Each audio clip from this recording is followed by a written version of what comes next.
حضرت ابراہیم علیہ السلام بہت سوچتے تھے کہ کیا کیا جائے، تو سب سے پہلے ابراہیم علیہ السلام نے ان کو دلائل سے قوم کو یہ سمجھایا کہ جو بت اپنے ہاتھوں سے بناتے ہو یہ کچھ نہیں کر سکتے، وہ اللہ جو سب کو کھلاتا پلاتا ہے، بیماروں کو شفا بھی دیتا ہے، لوگوں کو ہدایت بھی دیتا ہے، مر کے بھی وہاں جانا ہے، ہر ایک نے اس کے پاس پہنچنا ہے، اس کی عبادت کرو۔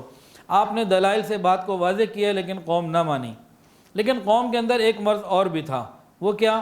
وہ ستاروں کی پوجا کرتے تھے، وہ چاند اور سورج کی بھی پوجا کیا کرتے تھے۔ تو ابراہیم علیہ السلام نے ایک بہت خوبصورت طریقہ کار ان کی ہدایت کے لیے چنا، اور اس طریقے کے اوپر انہوں نے عمل کیا، اور یہ سمجھانے کی کوشش کی کہ تم لوگوں کا جو یہ عقیدہ ہے کہ انسانوں کی موت اور زندگی، ان کا رزق، ان کا نفع نقصان، اور یہ اچھی فصل کا ہونا، بری فصل کا ہونا، فصلوں کا تباہ ہو جانا، یہ سب کچھ ستاروں کے اختیار میں ہے، تم ستاروں کو اس میں مؤثر سمجھتے ہو کہ ستارے کچھ کر سکتے ہیں۔ تو ابراہیم علیہ السلام نے پہلے بتوں کی نفی کی دلائل سے، اب ستاروں کی نفی کرنے کے لیے بہت خوبصورت انداز اختیار کیا۔ 7ویں سپارے کے اندر یہ بات موجود ہے سورہ انعام کے اندر، کہ ایک رات تھی، اس رات میں قوم بھی موجود تھی قریب، اور ابراہیم علیہ السلام نے بہت خوبصورت انداز سے اللہ کا پیغام ان کو پہنچایا، بڑی حکمت بھرا انداز تھا۔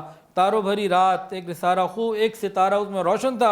ابراہیم علیہ السلام نے اس کو دیکھ کر فرمایا کہ یہ میرا رب ہے، کہ بہت روشن اور ممتاز ہے۔ لیکن جیسے ہی وہ چھپ گیا اور خاموش ہو گیا، پیچھے چلا گیا، تو کہنے لگے کہ یہ میرا رب کیسے ہو سکتا ہے؟ قوم کو سمجھانا تھا کہ کیسے میرا رب ہو سکتا ہے، جس کو رب مان رہے ہیں وہ تو خود باقی نہیں۔ اور جب اس سے بڑا چاند آیا تو وہ بھاگ گیا، پیچھے ہٹ گیا، گویا کہ قوم کو یوں کہا کہ یہ رب نہیں ہو سکتا۔ بہرحال جب چاند آ گیا تو چاند کی آب و تاب کو دیکھ کر فرمانے لگے کہ یہ میرا رب ہے، خوب روشن ہے اور ساری دنیا کو نور بنا دیا۔ اگر ستاروں کو بنانا ہے تو ستاروں سے بہتر تو پھر چاند ہے، چاند کو رب بنا لیا جائے۔ اب جب صبح کا وقت ہونے لگا تو چاند بھی جانے لگا، اور جیسے ہی چاند روپوش ہو گیا، ختم ہو گیا، اور طلوع آفتاب کا وقت قریب آنے لگا تو چاند بھی چلا گیا۔ تو ابراہیم علیہ السلام نے ایک بڑا خوبصورت جملہ ارشاد فرمایا، جس میں چاند کے رب ہونے کی نفی اور انکار بھی تھا کہ چاند رب نہیں ہے، اور ساتھ ہی ساتھ قوم کو ایک پیغام بھی دے دیا کہ مجھے تو میرے اللہ نے بچایا ہے، اور میں تو ایسی چیز کے پیچھے نہیں جاتا۔ فرمایا اگر میرا حقیقی پروردگار میری رہنمائی نہ کرتا تو میں بھی ضرور گمراہ قوم میں سے ہوتا۔ تو پہلے آپ نے نفی کی ستارے کی، اس کے بعد چاند کی نفی کی، اور چاند کی نفی کے ساتھ یہ بھی کہہ دیا کہ میرا رب مجھے رہنمائی نہ کرتا تو میں بھی ویس میں سے ہو جاتا تمہاری طرح۔ لیکن یہاں آپ نے مزید بات کو اور نہ کھولا، کیونکہ ابھی ایک سورج باقی تھا، سورج کا بھی ان کے ہاں ایک بڑا مقام تھا۔ بہرحال جب سورج نکلا تو ابراہیم علیہ السلام نے فرمایا یہ میرا رب ہے تو سب سے بڑا ہے، یہ چاند سے بھی بڑا، تو یہی رب ہونا چاہیے۔ لیکن سارا دن چمکنے کے بعد، روشن رہنے کے بعد، ساری دنیا کو روشن کرنے کے بعد، شام کے وقت اس نے بھی پیچھے ہٹنا شروع کر دیا، اور اندھیرے سامنے آنے لگ گئے، اور وہ غائب ہو گیا۔ اب وہ وقت آ پہنچا کہ ابراہیم علیہ السلام اصل حقیقت کا اعلان کریں اور قوم کو اس چیز کو سمجھا دیں کہ کس طریقے سے انہوں نے اس بات کو لے لیا ہوا ہے۔ قوم کو انہوں نے سمجھایا کہ بھئی اگر یہ خدا ہیں تو ستارے چاند آنے کے بعد کیوں چلے گئے؟ چاند سورج کے آنے سے پہلے کیوں چلا گیا؟ جو سورج آیا وہ رات کے آنے کے وقت کیوں چلا گیا؟ جو خود اپنے آپ کو باقی نہیں رکھ سکتے، یہ تمہیں کیسے بچائیں گے؟ انہوں نے کہا بس اے قوم، میں ان مشرکانہ عقائد سے بری ہوں اور شرک کی زندگی سے بیزار ہوں۔ بلا شبہ میں نے اپنا رخ ایک اللہ رب العزت کی طرف کر لیا۔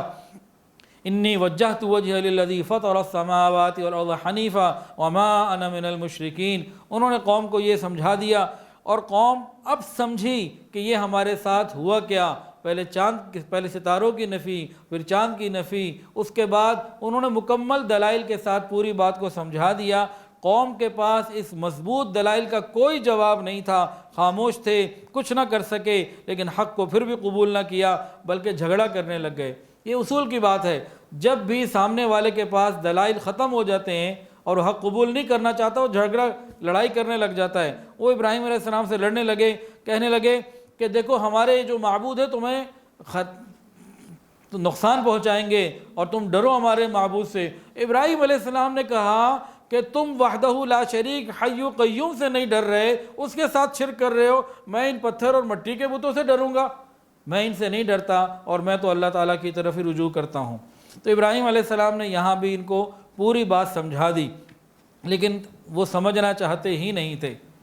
اب ابراہیم علیہ السلام نے ایک اور طریقہ اختیار کیا کہ ان کو کیسے سمجھایا جائے۔ پہلے باپ کو سمجھایا، پھر قوم کو سمجھایا، بتوں کے خلاف ایسے دلائل دیے وہ چپ ہو گئے، کوئی بات ان کے پاس نہ رہی، جھگڑے پر آ گئے۔ اس کے بعد ستارے، چاند، سورج کی نفی کی، وہاں کے اوپر بھی وہ خاموش ہو گئے، دلائل کا جواب دلائل سے نہ دے سکے، پھر جھگڑنے پر آ گئے۔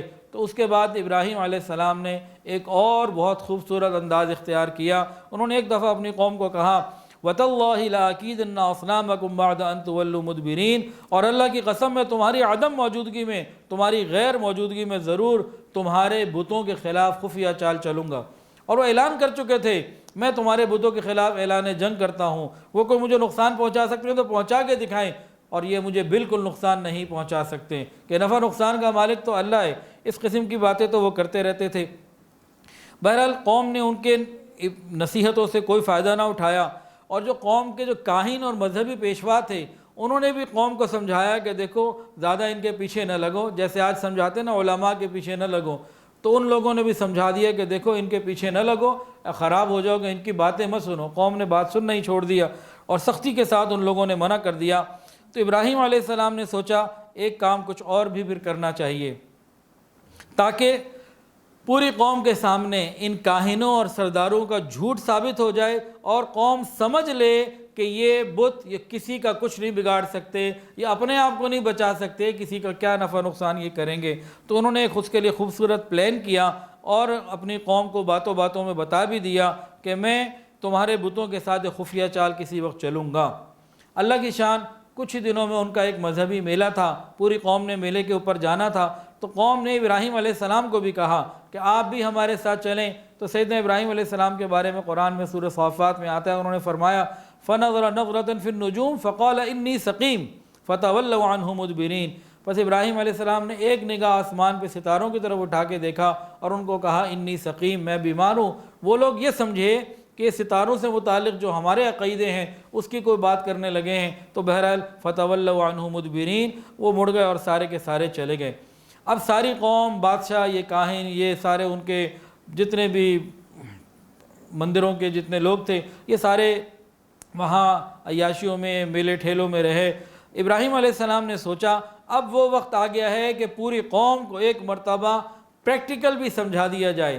پہلے تھیوری پیش کی، اس کے بعد ان کو پوری زمین آسمان کا ایک مشاہدہ کرایا، ستاروں کا، چاند کا، سورج کے خدا نہ ہونے کا۔ اب تو ایک پریکٹیکل بھی ہو جائے۔ ان لوگوں کے جانے کے بعد ابراہیم علیہ السلام اٹھے، ہاتھ میں کلہاڑا لیا، اور سیدھا جو سب سے بڑا مندر تھا وہاں پہنچے۔ وہاں دیکھا کہ سامنے بت ہیں، کوئی لکڑی کا، کوئی پتھر کا، کوئی مٹی کا، کوئی کیسا۔ ان کے سامنے حلوے رکھے ہوئے ہیں، پھل رکھے ہوئے ہیں، میوے رکھے ہوئے ہیں۔ ابراہیم علیہ السلام نے کہا کھاتے کیوں نہیں، کھاؤ نا، یہ قرآن مجید کے اندر اس کا ذکر ہے۔ فراغ الی اہلہم فقال الا تاکلون ما لکم لا تنطقون فراغ علیہم ضربا بالیمین۔ ابراہیم علیہ السلام ان کے بتوں میں جا کے کہنے لگے کہ بھئی کھاتے کیوں نہیں ہو، تم بولتے کیوں نہیں ہو؟ اور اس کے بعد اللہ فرماتے ہیں فراغ علیہم ضربا بالیمین، سیدھے ہاتھ سے انہوں نے کلہاڑے کو پکڑا، فجعلہم جذاذا الا کبیرا، ساروں کو توڑ پھوڑ دیا، ایک بڑے کو چھوڑ دیا، اور جو بڑا تھا اس کے کندھے کے اوپر وہ کلہاڑی رکھی، اور آپ واپس تشریف لے گئے۔ اب قوم جب میلے سے واپس آئی تو اپنے گھروں میں جانے سے پہلے انہوں نے مندر آنے کا فیصلہ کیا۔ جب مندر آئے ہیں تو اپنے بتوں کا یہ حال پایا تو سخت غصے ہوئے، ایک دوسرے سے پوچھنے کہ کس نے کیا یہ؟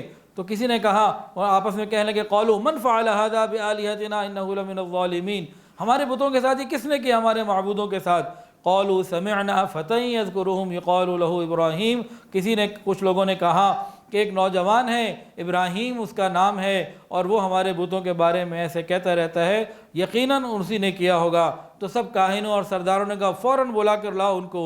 ابراہیم علیہ السلام جب سامنے آئے تو بڑے رعب سے انہوں نے پوچھا کیوں ابراہیم، کیا آپ نے ہمارے دیوتاؤں کے ساتھ یہ سب کچھ کیا ہے؟ قالوا فأتوا به على أعين الناس لعلهم يشهدون قالوا أأنت فعلت هذا بآلهتنا یا ابراہیم، ابراہیم کہ آپ نے ہمارے بتوں کے ساتھ یہ کیا ہے؟ اب ابراہیم علیہ السلام نے سمجھا کہ یہ وہ بہترین موقع آ گیا ہے کہ مجاور بھی موجود، مذہبی پیشوا بت وغیرہ والے بھی موجود، اور عوام کا بھی بہت بڑا ہجوم موجود۔ آج ان کو سمجھا دیا جائے، بتا دیا جائے کہ یہ بت جو اپنا کوئی دفاع نہ کر سکے، یہ تمہارا کیا کام کریں گے۔ تو ابراہیم علیہ السلام نے ان سے یہ کہا، قال بل فعلہ کبیرہم ھذا فاسألوہم ان کانوا ینطقون، ارے میرے سے کیا پوچھتے ہو، اس سے تو پوچھو، یہ جو بڑا ہے اس نے یہ کام کیا ہوگا، اس سے پوچھو۔ ابراہیم علیہ السلام نے ایسی بات کی، سب کو سانپ سونگھ گیا، سب کاہن اور پجاری خاموش ہو گئے، اپنے دلوں میں ذلیل و رسوا ہو چکے تھے، سوچتے تھے کیا جواب دیں گے۔ عوام بھی سمجھ گئے اور انہوں نے اپنی آنکھوں سے وہ منظر دیکھ لیا جو دیکھنے کے لیے کبھی وہ تیار نہ ہونا چاہتے تھے۔ انہیں اقرار کرنا پڑا کہ ابراہیم علیہ السلام نہیں، ہم غلطی کے اوپر ہیں، ہمارا عقیدہ غلط ہے اور ہم ہی کمزور ہیں۔ قرآن مجید میں اللہ فرماتے ہیں فَرَجَعُوا إِلَىٰ أَنفُسِهِمْ فَقَالُوا إِنَّكُمْ أَنْتُمُ الظَّالِمُونَ ثُمَّ نُكِسُوا عَلَىٰ رُؤُوسِهِمْ لَقَدْ عَلِمْتَ مَا هَٰؤُلَاءِ يَنطِقُونَ، انہوں نے اپنے دل میں سوچا غلط ہم ہی ہیں، اور سر کو جھکائے اور شرمندہ ہو کے کہنے لگے ابراہیم تم جانتے تو ہو یہ کچھ نہیں بولتے۔ جب انہوں نے پوچھا نا ابراہیم علیہ السلام سے انت فعلت ھذا بآلہتنا یا ابراہیم، کہ آپ نے کیا، بڑے سے پوچھو۔ اب وہ خاموش ہو گیا۔ قرآن مجید نے نقشہ کھینچا، اللہ فرماتے ہیں ثم نکسوا علی رؤوسہم، انہوں نے اپنے سروں کو جھکا لیا، شرمندہ ہو گئے، کہنے لگے ابراہیم تم جانتے تو یہ کچھ نہیں بولتے، یہ کیا جواب دے گئے، یہ تو بولتے ہی نہیں، تمہیں معلوم تو ہے۔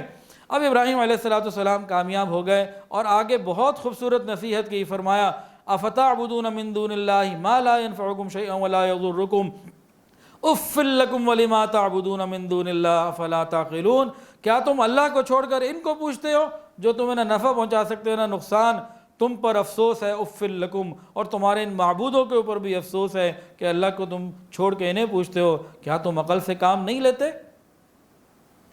اب قوم بات تو پوری طریقے سے سمجھ گئی تھی، مجمع بھی پورا عام تھا اور ان کے بعد جواب کوئی نہیں تھا، دلائل ختم ہو چکے تھے۔ ابراہیم علیہ السلام نے پہلے بھی بات کی، اس کے بعد ستاروں کا، چاند کا اور سورج کا بھی رد کیا، اور آج پریکٹیکلی کر کے دکھا دیا کہ وہ بت جن کو اپنے ہاتھوں سے بناتے ہو یہ کچھ نہیں کرنے کے لائق، کچھ نہیں کر سکتے، اپنے آپ کو نہیں بچا سکے، تمہارے نفع نقصان کے کیا مالک ہوں گے۔ جب پوری قوم اس سے عاجز آ گئی، ان کے پاس کوئی بات نہ بن پڑی، تو پھر وہی ہوتا ہے کہ جس کے پاس بات کرنے کے نہیں ہوتی وہ لڑنے کے لیے آمادہ ہو جاتا ہے، تو وہ بہرحال بالآخر لڑنے کے لیے آمادہ ہو گئے۔ ویڈیو کے نیچے سبسکرائب کے بٹن پہ کلک کریں، بیل کے آئیکن پہ کلک کیجئے تاکہ ہر نئی ویڈیو کی نوٹیفیکیشن آپ کو مل جائے۔